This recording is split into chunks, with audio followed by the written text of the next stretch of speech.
Hola, bienvenidos a todos al podcast de Veritas Fidei. Bienvenido, Chris, ¿cómo estás? Hola Moni, ¿cómo estás? Bien. Un gusto estar contigo, como siempre. Gracias, súper feliz de estar aquí contigo y honrada de que pueda estar en este podcast contigo. Es un honor para mí, Moni. Gracias por estar. Gracias a todos los que nos ven. Esperamos que el programa de hoy sea de bendición. Chris, ¿nos quieres dar un resumen de en qué vamos? Sí, llevamos 2 transmisiones, 2 podcasts donde estamos viendo un argumento a favor de la deidad de Cristo, es decir, Jesús como Dios. Y el punto principal aquí es que estamos usando fuentes históricas bien documentadas que incluso escépticos, ateos, agnósticos de todas ramas aceptarían. Entonces estamos usando escritos muy bien asentados históricamente y son es un argumento compuesto de varias partes. Primero, estamos argumentando que Jesús fue Dios por diferentes ángulos. Y esto es un argumento acumulativo. El principio es es que Jesús recibe honores que solamente Dios le corresponden, que tiene atributos que solamente Dios tiene, que se le asignan los nombres de Dios, que hace actos que solamente a Dios le corresponden y que toma y se atribuye el trono de Dios. Por ende, Jesús es Dios.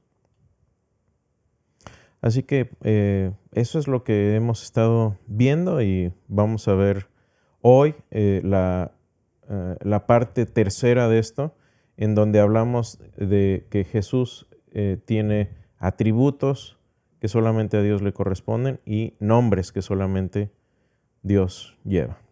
Bueno, sigámonos donde nos quedamos el podcast pasado. ¿Por qué no nos hablas un poco de los atributos que recibió Jesús? Bueno, podemos mencionar varios ejemplos, pero vamos a enfocarnos en 2 y vamos a poner en el podcast, en el enlace, en todos los enlaces. Ustedes saben que esto se sube a YouTube, a Facebook y también a Spotify, a Apple y todas las plataformas de podcast. Y ahí vamos a poner un enlace con un argumento aún más completo. Pero hoy vamos a ver 2 ejemplos muy representativos de cómo es que Jesús recibe los atributos de Dios. Y el primero de ellos es Pablo. Pablo es una fuente muy confiable. 1 Corintios es la fuente que vamos a usar hoy. Es una carta que Pablo escribe a una iglesia que él mismo funda en Corinto y escribe por ahí del año 55 después de Cristo. Y esto es lo que escribe Moni. Dice así, 1 Corintios 8:6 dice: para nosotros, sin embargo, hay un Dios, el Padre, del cual proceden todas las cosas y nosotros somos para Él, y un Señor Jesucristo por medio del cual son todas las cosas y nosotros por medio de Él. Bueno, ¿qué podemos decir de este pasaje, Moni? Es muy sencillo, la analogía es muy sencilla y creo que el pasaje se cuenta solo. Es un pasaje muy conocido. Y entonces, ¿qué dice? Primero, Pablo está aclarando que hay un Dios, no hay varios dioses como quisieran atribuirnos algunas sectas que dicen que, bueno, si dices que Jesús es Dios, ya tienes 2 dioses. No, es un Dios. Uh-huh. Y lo mismo está afirmando aquí Pablo. Al mismo tiempo, en este pasaje, Pablo le atribuye deidad a Jesús. ¿De qué manera? Porque dice que de Dios, el Padre, proceden todas las cosas. Punto. Ese es el primer punto del argumento. Y el segundo es, y nosotros somos para Él. Y la segunda parte es, hay un Señor Jesucristo por medio del cual son todas las cosas. Y nosotros por medio de Él. Entonces, si te fijas, hay un paralelismo aquí. Y lo que está diciendo Pablo es, de Dios proceden todas las cosas y de Jesús proceden todas las cosas. Por ende, Jesús es Dios. Entonces, aquí es un atributo de omnipotencia. El atributo de que de Dios preceden todas las cosas y que Él es autosuficiente. Esto en teología sistemática se llama propiedad de aceidad, es decir, Dios no depende de nadie pero todas las cosas dependen de Él. Es la primera causa, es el principio de causalidad. Debe haber un principio de todo y ese principio es Dios. Y ese mismo principio de omnipotencia y de aceidad le corresponde a Jesús. Y terminan los dos pasajes, y nosotros por medio de Él. Es decir, no solo todo lo que existe depende de Dios y de Jesús, sino que nosotros también. Muy sencillo, pero muy duro y a la cabeza, como diríamos. Bueno, Cris, el siguiente punto que muestra que Jesús es Dios es los nombres que se le atribuyeron. ¿Nos puedes dar ejemplos de estos? Sí. Bueno, hay un ejemplo más de atributos de Dios, de una fuente Q. Aquí se muestra la propiedad de omnisciencia, es decir, que Jesús lo sabe todo de la misma manera que Dios lo sabe todo. Y aquí este pasaje Q que habíamos dicho es un pasaje que aparece en Mateo y en Lucas, pero no en Marcos. Y por ende es una fuente que los historiadores piensan que es anterior o paralela incluso a Marcos y que tiene una fuente independiente a Marcos. Y esto es lo que dice en Marcos 11, 21 o Lucas 10, 13, dice así. Les digo que en aquel día será más tolerable el castigo para Sodoma que para aquella ciudad. Ay de ti, Corazín, ay de ti, Betsaida, porque si los milagros que se hicieron entre ustedes hubieran sido hechos en Tiro y Sidón, hace tiempo que se hubieran arrepentido, sentados en cilicio y ceniza. Entonces, dice aquí Jesús que si estas personas de estas ciudades de Corazín y de Betsaida se hubieran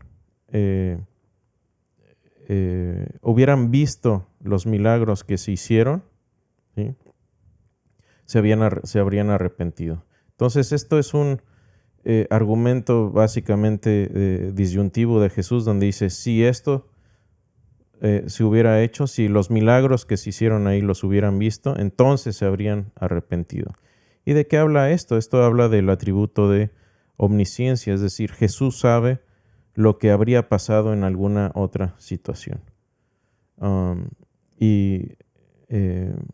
De nuevo, esta es una fuente, un pasaje, la fuente Q, y muy históricamente muy sólido. Y como ya mencionaste, estos son nada más 2 ejemplos, los demás los vamos a dejar en la descripción. Uh-huh. Pero ¿qué hay de los nombres que solamente le correspondían a Dios, que le atribuyeron a Jesús? Bueno, sigamos entonces con los nombres, Moni, con los nombres. Hay de nuevo varios pasajes aquí, pero empecemos por lo obvio. Algo que es muy obvio y que también esto viene en los 2 evangelios de fuente Q, es decir, en Lucas y en Mateo, es que Jesús, el nombre de Jesús, de hecho en las narrativas de su nacimiento, dicen que a Jesús se le pone así porque el nombre de Jesús significa Dios salva, y se le pone así precisamente de manera profética, que Jesús va a salvar al mundo. Y la iglesia primitiva siempre bautizó en el nombre de Jesús, precisamente por esto, en el contexto de salvación. Es decir, en el siglo I, los primeros cristianos, cuando alguien se convertía, no era nada más una afirmación de su boca, sino que el bautismo era algo que seguía inmediatamente. Entonces, para ellos era indistinto el bautizarse y el creer, era un solo evento. Y en este contexto, bueno, el nombre mismo de Jesús significa eso. Ahora, voy a mencionar 3 pasajes y vamos a hacer el argumento de que Jesús recibe el nombre que solamente a Dios le corresponde, con 2 pasajes de Pablo y un pasaje del Antiguo Testamento. Quisiera hacer primero notar, Moni, cuando hablamos de las escrituras en el siglo I, es decir, las escrituras que tenían los discípulos y que ellos mismos citan en los evangelios, ¿cuáles eran? Bueno, era la Septuaginta. Y la Septuaginta era la traducción de las escrituras del Antiguo Testamento al griego, a la lengua más común de aquel tiempo. Esa es la Septuaginta. Y es muy interesante ver estos pasajes. Aquí hay un pasaje también en una fuente Q, está en Mateo 7:21 y en Lucas 6:46, y dice así: no todo el que me dice, Señor, Señor, entrará en el reino de los cielos, sino el que hace la voluntad de mi Padre que está en los cielos. Y bueno, cuando hablamos cuando escuchamos este pasaje que dice, Señor, Señor, yo antes pensaba, Moni, que esto era como como que está clamando la persona, ¿no? Está rogando, ¿no? Señor, Señor, sálvame, o Señor, Señor. Y no, de hecho, el doble uso de la palabra Señor aquí es en sí misma una afirmación de divinidad. ¿Por qué? Bueno, veamos varios ejemplos en el Antiguo Testamento. Y voy a mencionar aquí para que los pueda nuestros escuchas o la gente que nos sigue puedan verlo. Pero la palabra Señor, Señor viene de la traducción de la Septuaginta de la palabra Señor Jehová o Jehová Señor.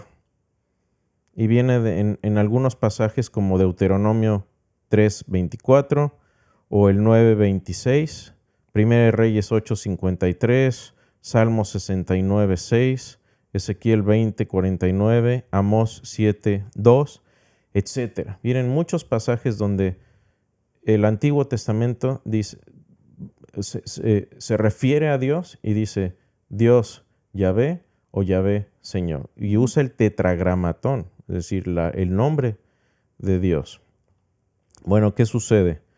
Que en este pasaje que acabamos de leer en Mateo, Moni, fíjate, dice Jesús que no todo el que lo reconoce como Señor, va a entrar al cielo. Entonces, primer cuestión aquí, ¿de quién depende entrar al cielo o no?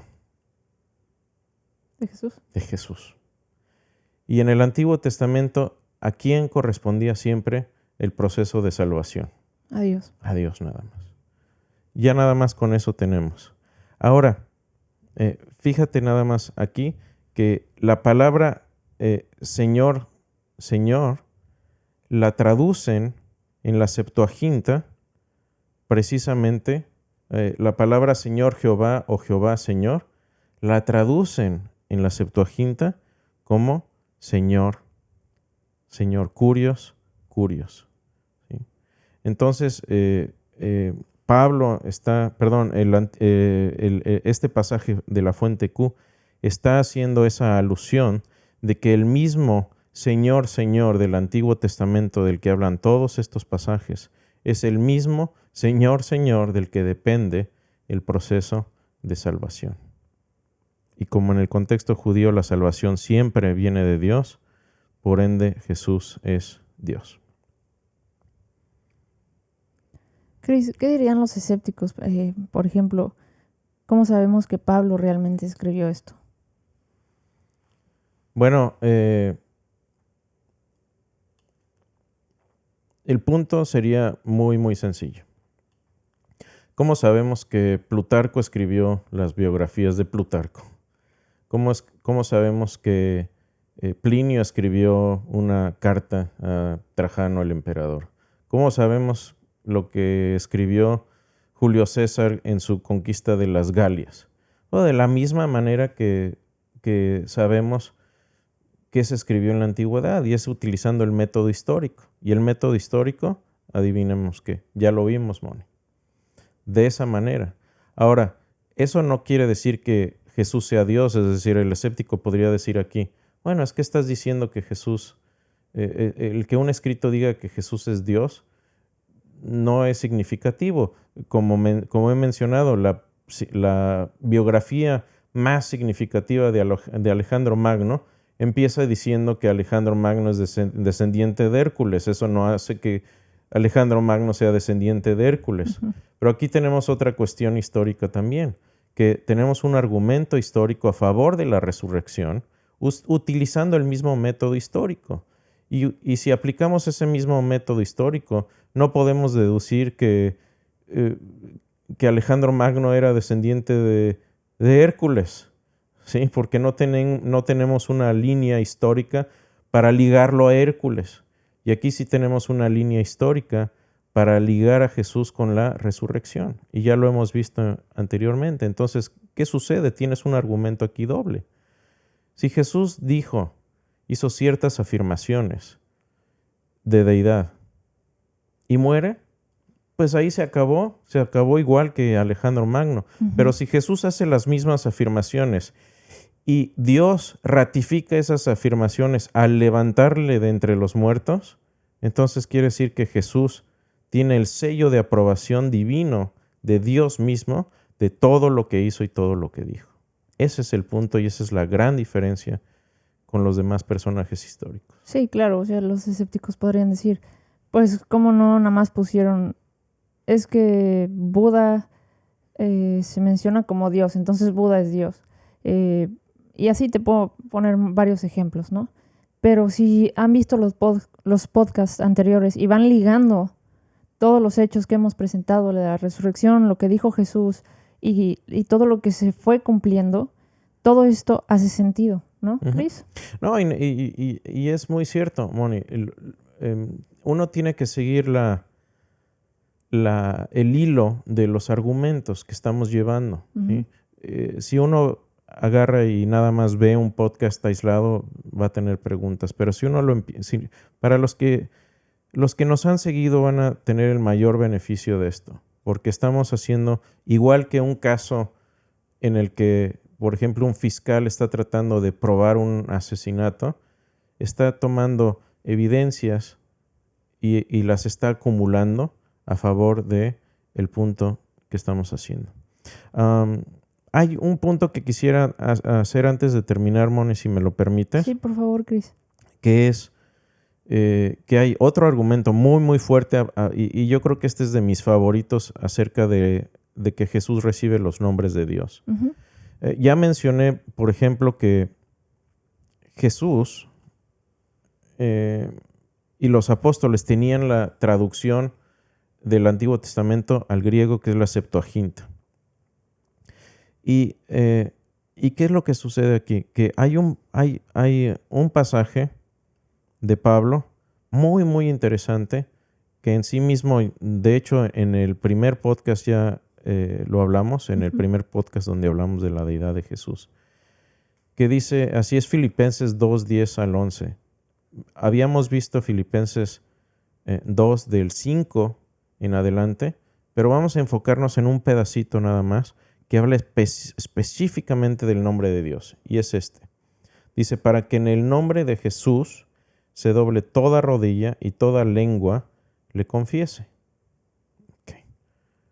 Bueno, el mismo Pablo, escribiendo en Romanos, utiliza esta misma cita, que ahorita vamos a ver que es una cita del Antiguo Testamento, de Isaías, pero la utiliza un poco diferente. Aquí dice, en Romanos 14:11, dice, vivo yo, dice el Señor, que ante mí se doblará toda rodilla y toda lengua confesará a Dios.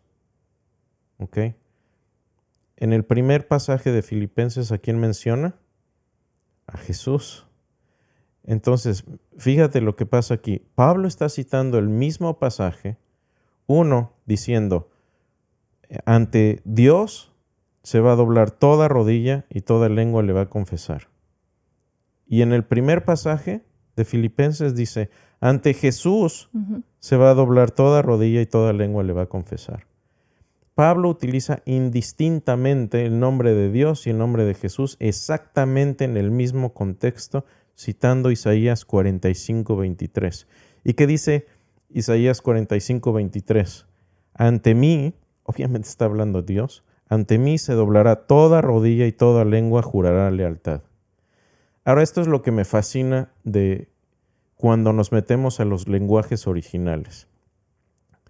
Y para los que tengan acceso visual a esto lo vamos a poner y los que no pueden verlo en el escrito, en los enlaces que vamos a poner. Y uno no necesita saber griego para esto, Moni. Lo que hice fue tomar la traducción de ese pasaje del Antiguo Testamento al griego y poner las palabras griegas. Y utilicé simplemente un código de color para cada palabra. Ujú. Has de saber que en el griego la misma frase se puede escribir de diferente manera poniendo las palabras en distinto orden. No cambia el sentido de la oración, de la idea. Bueno, si uno toma la Septuaginta de este pasaje, toma el pasaje de Filipenses y toma el pasaje de Romanos, Pablo está utilizando exactamente las mismas palabras en los mismos tiempos, las mismas conjugaciones, exactamente está tomando de la Septuaginta y lo está trasladando y se lo atribuye a Dios, y lo mismo que le atribuye a Dios se lo atribuye a Jesús. ¿Cuál es el punto final de esto? Jesús igual a Señor, Curios igual a Dios. Y acuérdate de que estamos hablando de Pablo, que era el perseguidor principal de los cristianos. Ese es un gran punto, Moni, porque este hombre odiaba a los cristianos. Y ahora precisamente esta idea era la que Pablo perseguía. Nadie puede tomar el lugar de Dios, nadie. Exacto. Bueno. Los odiaba por eso, Cris, porque Ujú. Sentía que era una falta de respeto suma a Dios. Era una falta de respeto a su monoteísmo judío.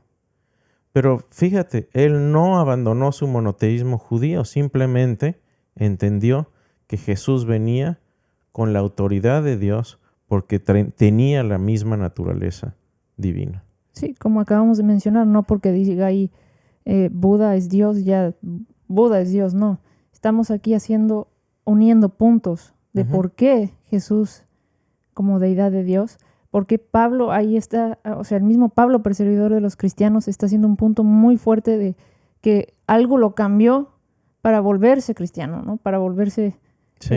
Y cambiar las palabras más fuertes, ¿no? Que él perseguía, ¿no? Sí. La falta de respeto a Dios que él sentía. Y como vimos al principio, incluso el Shema que es la afirmación de deidad, de unidad de Dios más importante en el mundo judío, Pablo la toma y se la atribuye a Jesús. Estos pasajes que son tremendamente dedicatorios a Dios nada más, Pablo los toma y se los atribuye a Jesús. Sí, y es otra prueba que da más fuerza a las evidencias de la resurrección, que Pablo haga todo esto, ¿no? Pablo es una gran piedra en el zapato para los escépticos. Uno tendría que explicar por qué es que Pablo decide primero perseguir todas estas ideas de que Jesús es divino, que Jesús es Dios, y después las defiende a capa y espada al punto de dar su vida decapitado en Roma. Tenemos evidencia histórica de eso también. Entonces, ahí lo tienen. Jesús recibe los nombres de Dios y recibe atributos de Dios. Vimos dos de esos atributos, el atributo de omnisciencia, Dios lo sabe todo, sabe lo que pasaría. Jesús tiene el mismo atributo y vimos también como en pasajes de la fuente Q, Jesús se le atribuye el nombre, que es sobre todo nombre, el nombre de Dios. Yo creo que vamos a necesitar un podcast más para acabar con el tema de la deidad de Jesús como Dios, Chris. Pero antes de cerrar con una oración, ¿quieres concluir con algo?